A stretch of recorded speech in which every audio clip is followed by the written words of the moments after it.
What's up, everybody? So we got some good news today. I got a lot of good news today, actually. Where do I begin? A friend of ours in Grove City bought a car and a collection of parts, and in with it came a brand new CSU 750 E85 blow-through carburetor with dual needle and seats.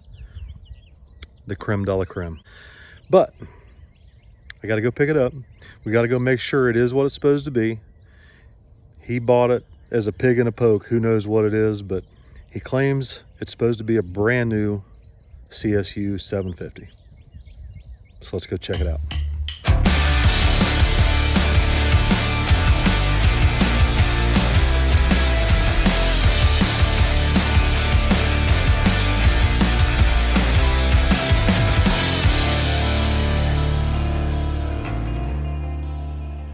This is my buddy Colton Graham, right? Yes, sir. Graham's Auto Resale. What do you specialize in, my man? Muscle cars, 55 to 72 GM muscle cars, and cheap cars, $5 grand and under. Nice. How many cars you got right now? About 35 muscle cars and about 35 5,000 under cars. Anything from 55, 56, 57 Chevys, Impalas, Corvettes, Camaros, Chevelles, Novas. Anything. Chevy 2s. Yep. Badass dually pickup trucks sitting back here. Yeah. I love it, man. So I'm here at Colton's, and he's got this little CSU 750 sitting here. So what I'm gonna do is check this thing out real quick. It looks fresh. It looks like it just came from Kevin. So it looks pretty legit. Let's go ahead and pull the bowls off of it and check it out. Make sure it's set up for E85.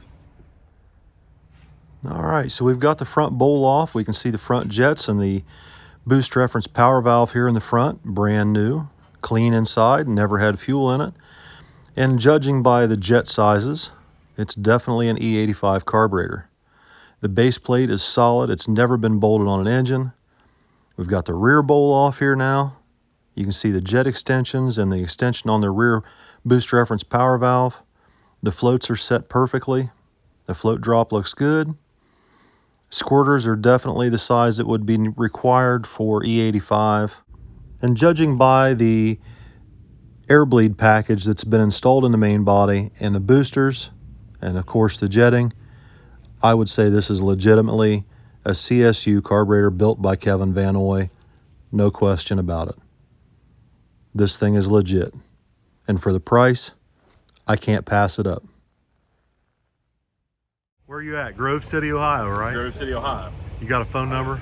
740-500-1680. Easy to remember, 500-1680. All right, brother.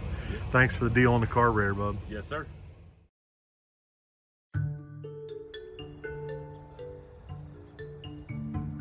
Hey, you got your hair cut. I got my hair cut. Wow, I got my ears. Better. Well, Will you shave tomorrow morning? what's That'll in it for be me? the whole package. What's in it for me? Are you're seriously already complaining? The work table's not for this. I didn't put it there. Talk to your son. What's this hood?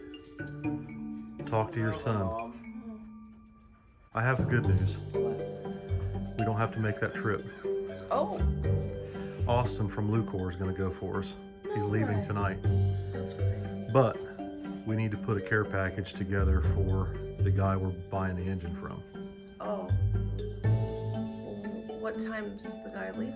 Well, you need to talk to your son about that. I'm not sure what time he's leaving. When you say care package, you mean baked cookies. I didn't say that. You said that. That's what you're leaning towards. Well, I was thinking about maybe some shirts or hoodies or hats, stickers, stuff like that. Okay. But you threw out the cookie thing, and now you can't take it back. It's on video. So that's that. Now I have to go to Jegs to go pick up an engine cradle because he doesn't have an engine cradle to haul it in. So I got to go do that. Tommy's doing shipping. And Tommy's doing shipping.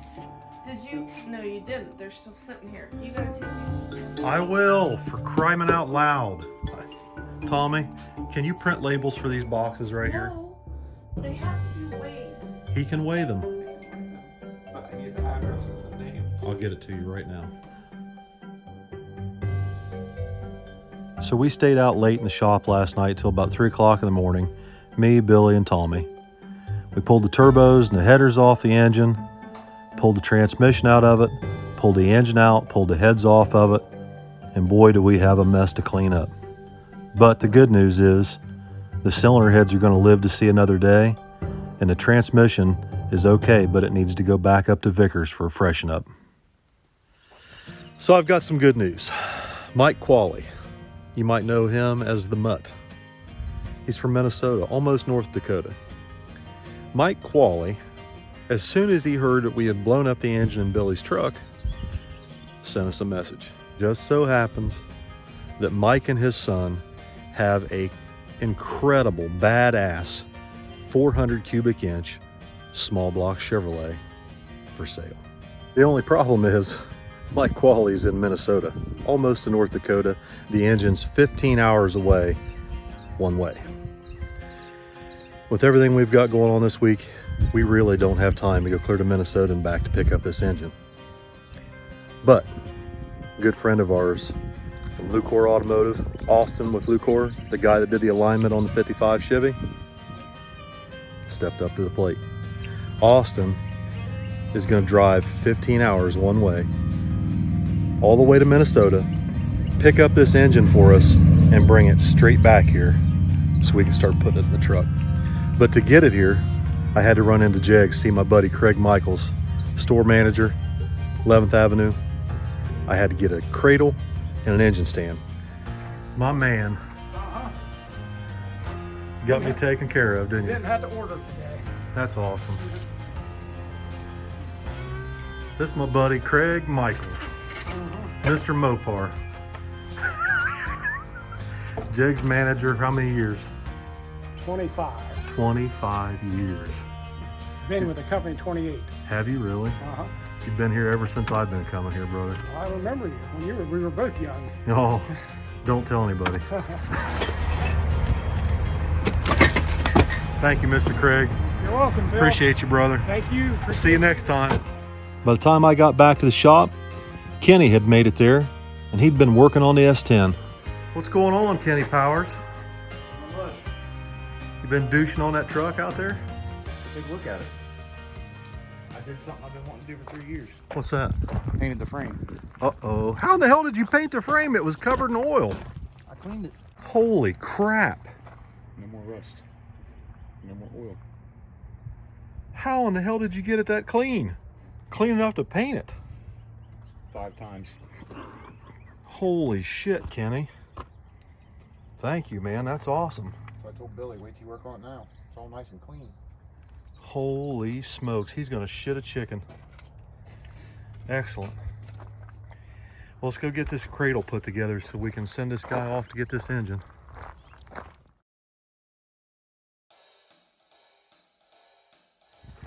So this is my buddy Austin from Lucor Automotive, right? Yeah. You're the guy that kind of got us hooked up with getting the 55 Chevy taken care of? Yeah. Remember when the front end was wore out so bad it wasn't safe to drive? Wore out was a nice way of putting it, but yeah. It was not safe. Not safe. Not even vaguely safe. Not even in a derby. Probably safe in 1994. I don't even think then. It wasn't good. But you guys got us hooked up when we needed help to finish filming the Shiners movie. Yep. And we came in there, we met you guys. You guys did a bang up job on the 55 Chevy. Can't thank you enough for that. We tried. Kind of been really good friends ever since. And we're in trouble, right? I would say you're in trouble. Yeah, I would say. And we don't really have time to make this trip. Right. So you stepped up. I consider myself uniquely positioned to be able to help you guys out right now. So it's only 2 days to drive from here to Minnesota and back, so yeah, why not? I like Minnesota. I think you're crazy. Yeah, everybody thinks that. And you're going to take this Volvo? Sure, I might. I literally just bought this car. I've never even had it on the rack yet. I don't think I would take that car. Bill, don't underestimate the power of a turbo Volvo wagon. I've never even had this on the rack. I've never checked the fluids in it. I bought it. I drove it back from Cleveland. It's got about 1,500 miles on it since I bought it. We'll see. We do have a plan B we have an enclosed work truck that I could take. It would probably be smarter. How about AAA? You got that? So I just got off the phone with Mike Qualley here just a few minutes ago, and he has requested a care package. Okay. And part of that care package is a little bit of stripper glitter. So I'm gonna need you to haul some contraband up to Minnesota. You want me to put my Santa costume on to deliver this? There you go. You can if you want. I don't care what you do. Moonshine now. Me, not Zach Galifianakis. Yeah, they're gonna think we sent Zach Galifianakis with stripper glitter to pick our engine up. Whatever. I'm happy to do it. My God, Kenny's got our cradle put together. Check this out, first class stuff right there. Only thing is, I'm not sure about the wheels. You think we should take the wheels off? Wheel delete kit. Perfect. Austin, do you think that engine's gonna fit in there on that cradle? I've had small blocks, big blocks, diesels. You never underestimate a Volvo wagon. These things are the best thing in the world. All I'm saying is that's a long trip to get there and find out you got to hacksaw a hole in the roof to get the engine to fit in the back of it. At the worst case scenario, we'll make it a convertible in the rear. Oh my God. It'll be an Elka Volvo. Perfect. That'll stay in there. Look at that. See? It's just got that double slap. And it's got a turbo. I'm scared to death right now, I'll be honest. See you, Austin. Be careful. See you guys. See you when you get back, buddy. 2 days. If we're lucky. You ready to put this thing in when I get back?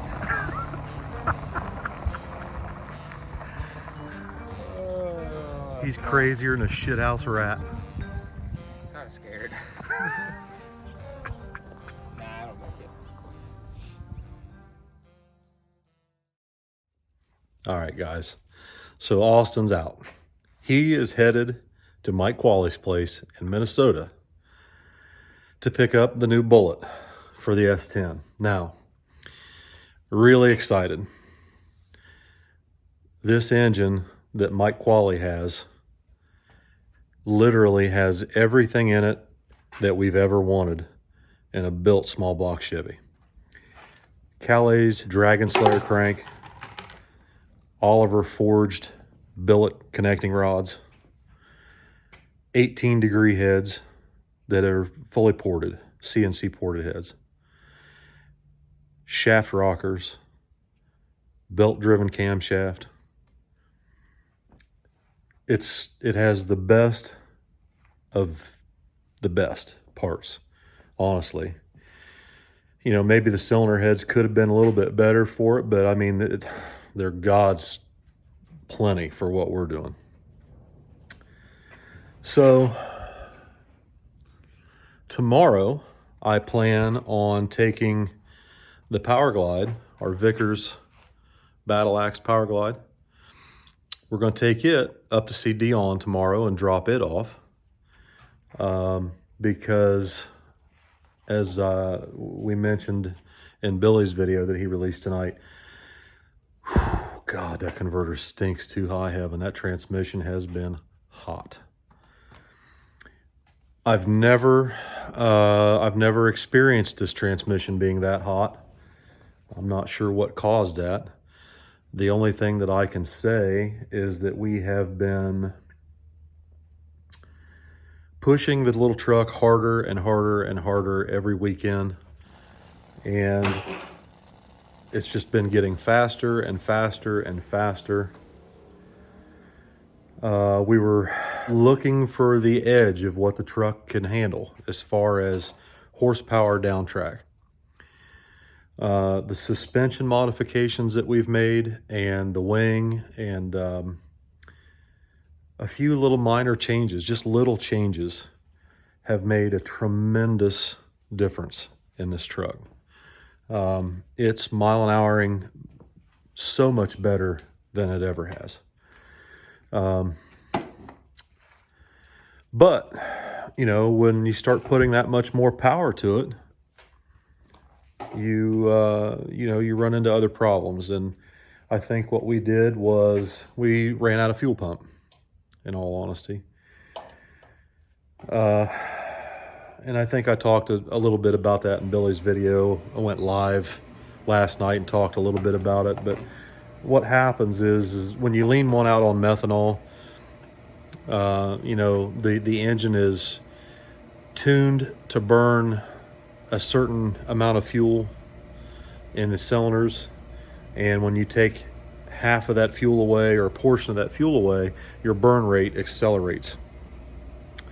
And when the burn rate accelerates and gets faster, you don't need as much timing. So, you know, with the amount of timing that we had in the engine, it was tuned to run around 4.2 air fuel ratio on our air fuel gauge.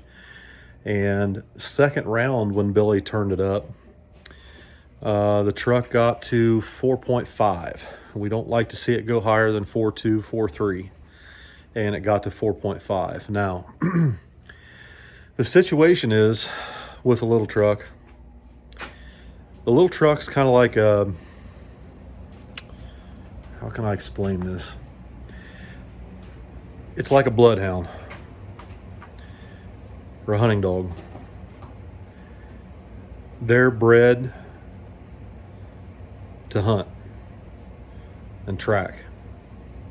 And they will hunt and track until their heart explodes. It's bred into them. That's just the way it is. So as the dog's owner or handler, you have to be careful how you handle that dog, because you know that the dog won't stop. It'll literally run and track and hunt until its little heart explodes. And that's kind of the way the little S10 was this weekend. There's no fail-safe.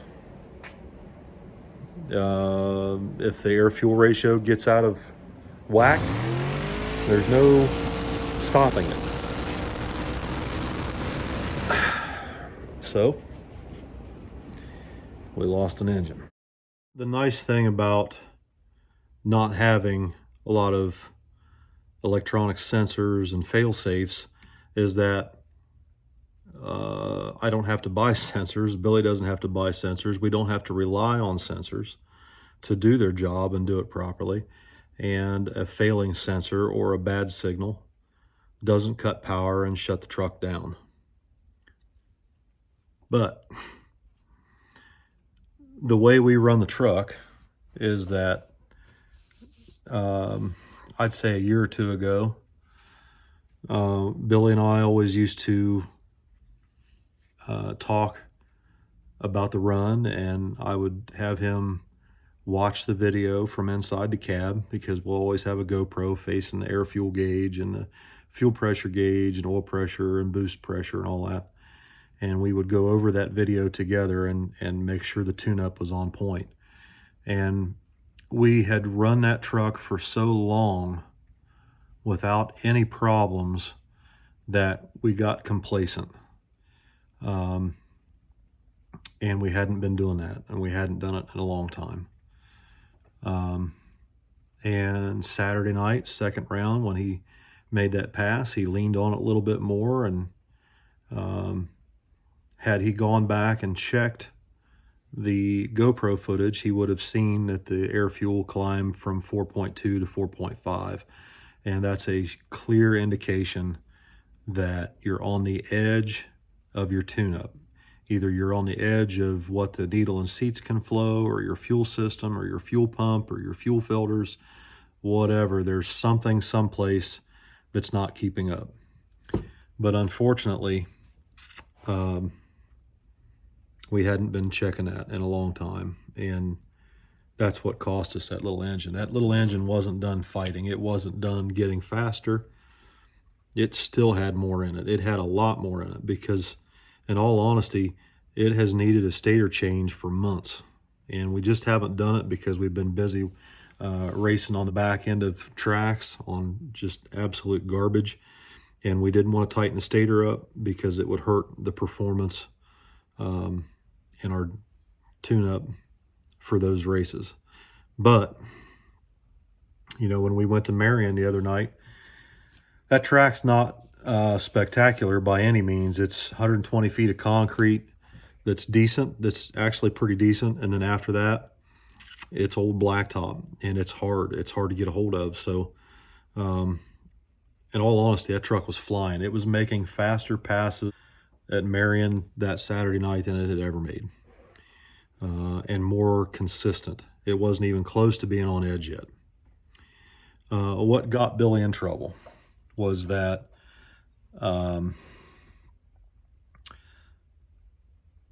we felt that the left-hand lane wasn't as good. And I walked the left-hand lane out to about 100 feet, and I really felt like it wouldn't hold as much power as the right-hand lane. But we had not been in the left-hand lane yet. I was going to have him take his buy run first round the left-hand lane, and just before we went up, someone leaked a lot of oil down the left lane. And rather than take a buy run first round in a lane that you know is compromised, I went ahead and made the decision to stick him in the right-hand lane. And he made his pass in the right lane. It was good. It had a little wiggle at 100 feet. Other than that, it was good. So we made an adjustment. And the second round, like I said, the truck went faster. We were making improvements. But had we taken the time to watch that GoPro camera video from inside the cab, he would have known that we're on edge. You know, we're running out of fuel. We're running out of fuel pump or whatever. So third round, when he got in that left-hand lane, he decided to use the dump valves to try and soften the converter a little bit to get through the transition and out to 60 foot. And what happened was, in doing that, it slowed the truck down about 0.2 to the 330. And that put him in a position to where, instead of being a car and a half to 2 cars out on the yellow Mustang, he's now door to door with it. And he shoved it in high gear and grabbed the scramble and held it. And the yellow Mustang was right there with him. You know, I mean, they were rolling out the back pretty good. But the problem is that when he grabbed that scramble, you know, he went from 4.5, which is on the edge of not being good, to 5.5 on the air fuel gauge. And it shortened the amount of time that it takes to burn that air fuel mixture in the chamber. It shortened that time up to the point where the spike in combustion pressure was too quick, and the spike in combustion pressure happened as one piston was coming up to top dead center, broke a connecting rod, and from there it was over. So it's our fault. Just got careless. We got complacent. We got to be better than that. We got to do better than that. But we will. We got this new engine coming. We're going to make some improvements to the fuel system, and the truck is going to come back with a bigger heart than it's ever had before. Stay tuned.